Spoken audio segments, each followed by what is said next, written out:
Good afternoon, good evening, good night, good day to you, depending where you are in the world. It's our nighttime devotion. The devotional, as you well know, is called Conflict and Courage. The title today, Prophecy for Pay, or Prophesy for Pay. 2 Peter 2:15. They have abandoned the right road and wandered off to follow the old trail of Balaam, son of Beor, the man who had no objection to wickedness as long as he was paid for it.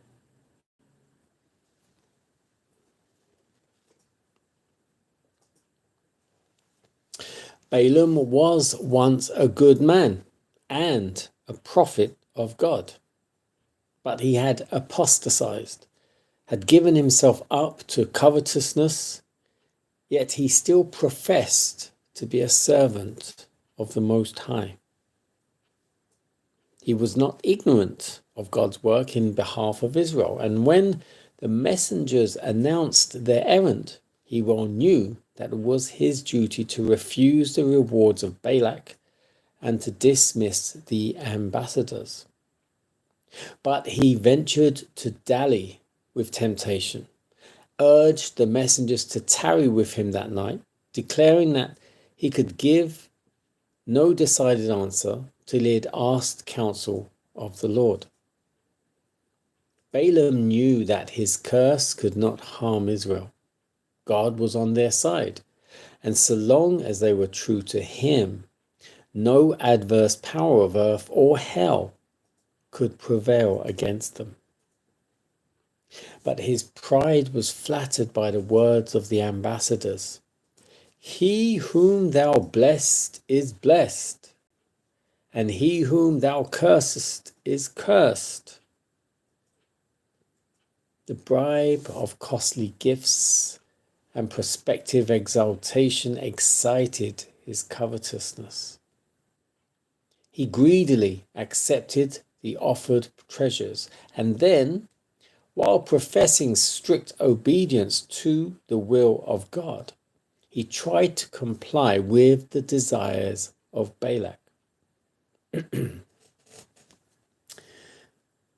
sin of covetousness, which God declares to be idolatry, had made him a time server, and through this one fault, Satan gained entire control of him.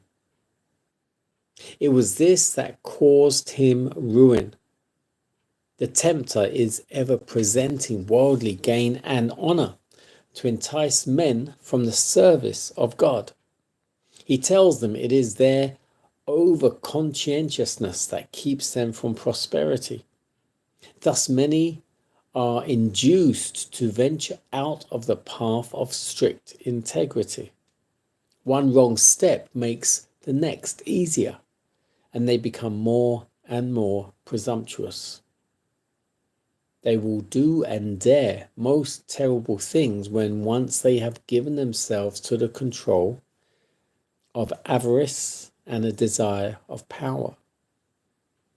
Many flatter themselves that they can depart from strict integrity for a time, and that having gained their object, they can change their course when they please. Such are entangling themselves in the snare of Satan, and it is seldom that they escape.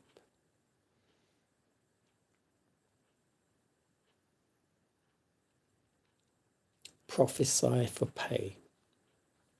So this targets or talks about Balaam, who was once a prophet for God.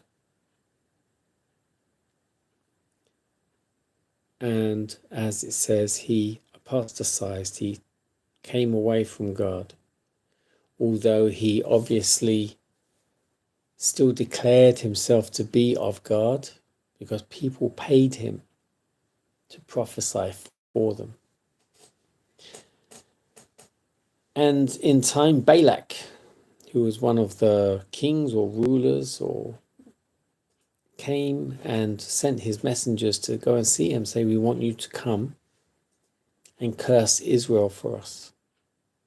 Now he, as it says here, he well knew he wasn't able to do that, because only God can make things happen. If you curse Israel, God would have to do that for you. So basically, God would need to use you to curse or to bless. And if you're not doing the work for God, it ain't going to work. And it didn't. And it's saying here that covetousness is also, may as well be idolatry. Because whatever it is you're coveting, you're putting above God. And it's also a bit like an addiction, because once you venture off that path, down that road, where you think, yes, you can just try it once or twice, or just do it and then come back. As it says, once you take the first step, the rest of the steps are so much easier.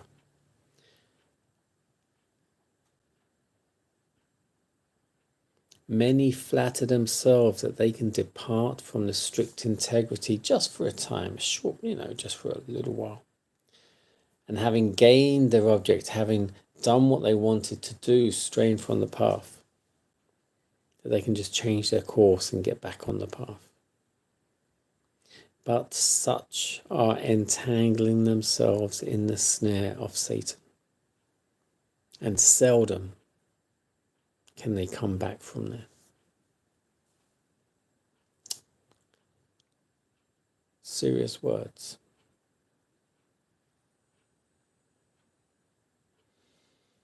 Which is much the same as selling your soul, as Esau did for a pot of lentil soup, or as Samson did for a woman.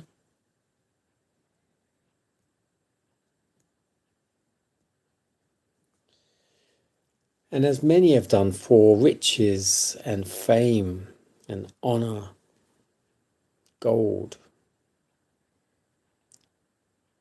position. And it all comes to nothing, as as Solomon said, all is vanity, and vanity it always is.